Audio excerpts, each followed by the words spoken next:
Good evening. Here we are with another podcast of And Another Thing with Dave. Coming to you live. It's August 31st, 11:11 p.m. And I just wanted to chime in and give props to our brother Russel Brand for his amazing job that he's doing with the truths right now. I mean, it's fantastic. I can't believe the reaction, excuse me, that he's drawing from these, you know, lamestream news medias, Sean Hannity and Bill O'Reilly are actually looking at his Truths podcast and then, responding to it on air. This is brilliant. So, yes, Russell, fighting the good fight. Just got to give you props, brother. Um, you're taking over the airwaves. So, awesome. I get to hear a little bit of a conversation that means something to me, you know. So, much thanks. Thank you for fighting the good fight. I intend to do the same thing. It's kind of what I'm doing with And Another Thing. And I just wanted to chime in and talk about our media, where we get our news, how we get our news.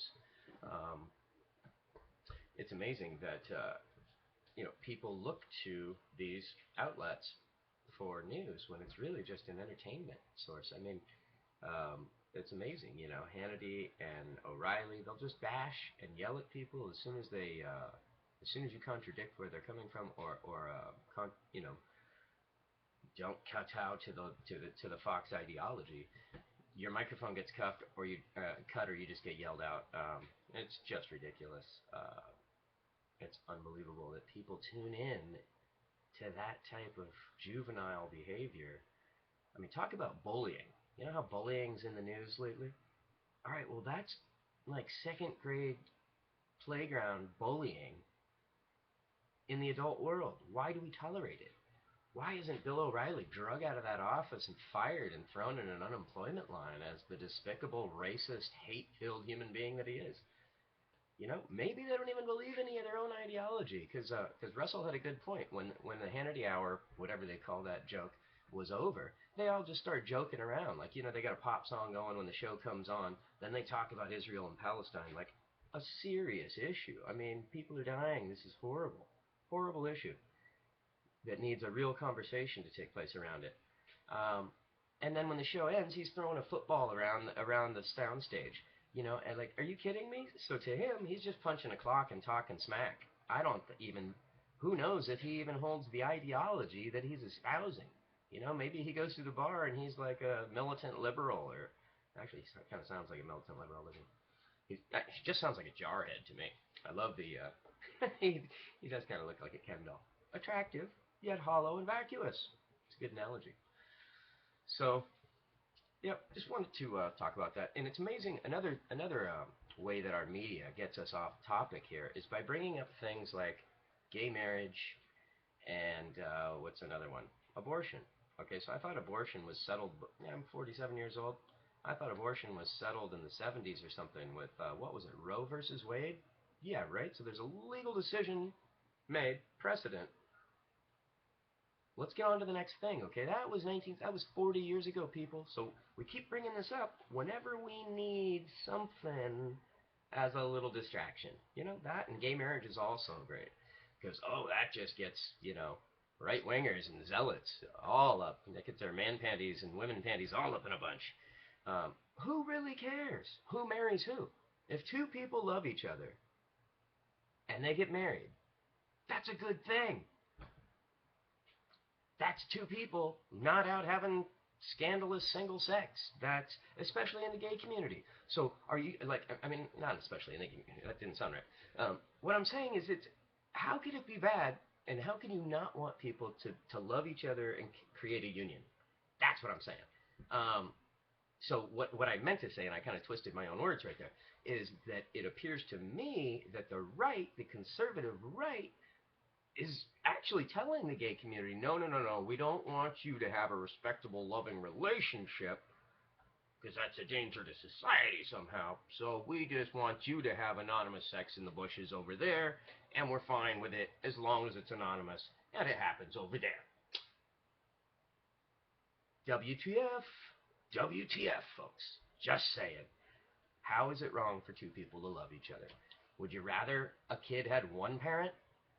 You know, let's look at some statistics. Let's look at statistics on jail time, alcoholism, domestic abuse, and let's see how many of those cases, those people came from a one-parent home. I bet it's staggering. You know, love people, love. It's about love. It's not about the color or the gender. It's about love.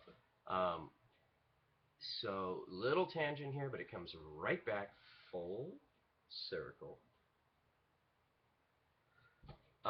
Dr. Emoto's work, Miracles in Water. Thoughts are powerful. Everything is electromagnetic energy and vibration. Light is vibration. Sound is vibration. Okay, so thoughts. Your your your um, your heart can send out an electrical impulse that can be detected about 9 feet away from your body. It can be scientifically, physically detected. They have instruments that I just read this in Scientific Journal or whatever, somewhere. Not making this up. The brain, 3 feet. So we emit magnetic energy. I believe that's why we like being in close contact with other human beings, is that we're magnifying our energy. It's a physical and physiological thing. The root of why that feels good. We're more powerful when we're together. I believe that's at the root of why we're social beings as well. Because when we come together on a number of levels, we create power, which is what Russel Brand and I are trying to do right here. Just get a bunch of people to come together and take the power back. All right. So full circle. I'm Mr. Tangent Guy tonight. Dr. Emoto's work, Messages in Water. It's very powerful. Google it, YouTube it. It's all over the internet. He wrote a book, did a documentary. Amazing. So, in a nutshell, he would say something to a glass of water, and then boom, take a drop of water out of that, cryogenically freeze it, and photograph it under a microscope. And the images he came up with were definitive and mind-blowing. When he said, "I love you" to this glass of water, this thing looked like the most magnificent and beautiful snowflake you've ever seen in your life. When he said, "I hate you" or "you're stupid," it looked all gnarled and mangled and gross and ugly and unbelievable. And what blew me away, big heavy metal fan, what blew me away is classical music, snowflake, which of course I would have known that. But heavy metal, it gnarled it. Yeah, that's the same thing. Didn't look good. That kind of bummed me out. Anyway, but so he did another study, and this is, trying to make a long story short, but what are you going to do? I'm doing the best that I can with what I got. Okay? Limited brain cells over here. We got to make do with what we can do. The monkey mind. Sometimes it bounces around a little bit. I'm a little bit sorry about that. But most times, I try to come right back to where I started. Okay, so case in point, here I am going back to the beginning, to the Dr. Emoto story, Messages in Water. Okay, so he did another study that involved rice, and he took, little mason jars that you may have lying around, and he put rice in them and a little bit of distilled water. Closed them up, let them sit on a counter in the shade. Didn't want light or anything to affect, right? So shaded room, no direct sunlight, 3 jars, rice in distilled water. One of them, every day, he said, "I love you." Positive. One of them, he said, I think it was, "I love you" every day. Affirmation. The next one, he ignored. Nothing. Didn't touch it, didn't look at it, didn't say anything to it. The third one, he subjected to, fox-like treatment. He berated it and hurled insults at it. Much like, well,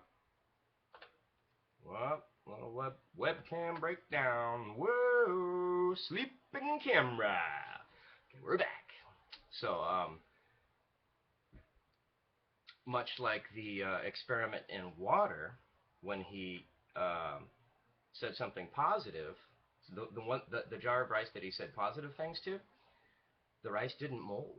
It stayed white, and he said it eventually started fermenting, and it made this really kind of nice, sweet, pleasant smelling aroma. The one that he said negative things to turned this greenish, funky. I mean, just like, ooh, it's like something you forgot in the refrigerator for 8 months. Um, and the one that he ignored, this was the most mind blowing, right? The one he ignored looked the worst. So negligence is the worst abuse. And that goes right back to my talking about our energy levels and why we like to be together. We need to be together. A human baby will die without human touch. This rice, without interaction, it molded. It turned black, whereas the one that was berated and hurled insults toward, uh, it just turned a green mold, kind of like a normal-looking refrigerator mold or something. But the one that was neglected turned the whole thing turned black, and it just looked disgusting. Check this out. It's all on YouTube. Totally right there at your fingertips. So, Dr. Emoto. Amazing work. And it just confirms what I've long believed to be true is that we are all one. It might sound like some hippie shit, but we are all one. We are all just electromagnetic force fields interacting and bouncing around in this interstellar galactic star soup that we call our universe. We know nothing about it. I look up in awe every night, and it's just an amazing thing to behold. So there is power, and we have unknown, untapped power within each one of us. When we combine that, it's magnified. And if we combine it tenfold, it could be amazing. Um, so I'm just looking forward to the next the next brilliant mind to come our way. There's so many wonderful people transforming the world right now, like Elon Musk and people like him are doing some amazing things. He's the Tesla guy from Tesla Motors. So he's taken on the power industry, the auto industry, and I forget what his next one's going to be, but he sat down and looked at what realms of humanity need the most help. That's how he came up with his business model. And then he was like, oh, okay, and by filling this need, it's obviously going to be profitable. What a thought. What a thought, right? Come up with a positive thing, like how can I make something better? And then obviously that's going to create industry and jobs, and it's just, I'm going to close on this. The average age on Earth right now is 22 years old, and that is awesome. The old guard, the old racist, stuck in the mud, buried with their heads in the sand, old guard is dying off real soon. It's going to be a whole new world, people younger than me, and I'm really excited to see what changes might take place. With that, thank you very much. It's been And Another Thing with Dave. Look forward to seeing you next time.